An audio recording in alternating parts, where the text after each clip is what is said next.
Buonasera e ben ritrovati con l'informazione flash di New Sicilia e i principali titoli del pomeriggio. In apertura l'omicidio a Messina della 22enne Sara Campanella. Secondo quanto ricostruito dalla procura, il presunto assassino Stefano Argentino, collega di università della vittima, avrebbe avuto atteggiamenti molesti per oltre 2 anni. La giovane ne avrebbe parlato con amiche e colleghe senza mai sporgere denuncia.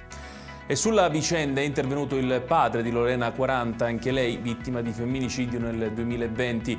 Non ci sono parole per descrivere il profondo dolore che ho riprovato per la morte di Sara.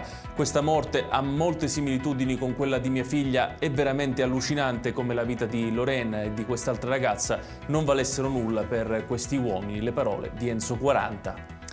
Approvazione unanime in Commissione Bilancio all'Ars per la legge sul credito al consumo, pronta a diventare operativa. L'annuncio arriva direttamente dal Presidente della Regione siciliana Renato Schifani. La misura prevede uno stanziamento di 30 milioni di euro in 2 anni con l'obiettivo di incentivare i consumi favorendo l'acquisto di beni durevoli da parte delle famiglie siciliane.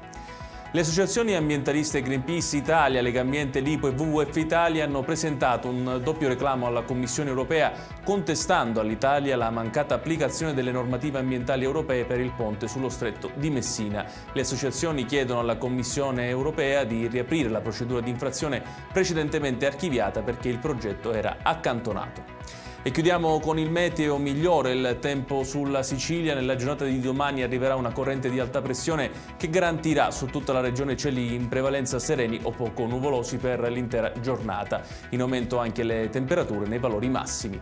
Ed è tutto per questa edizione, tutti i dettagli su queste notizie li trovate come sempre sul nostro sito www.newsicilia.it. Grazie per averci seguito e buon proseguimento di serata.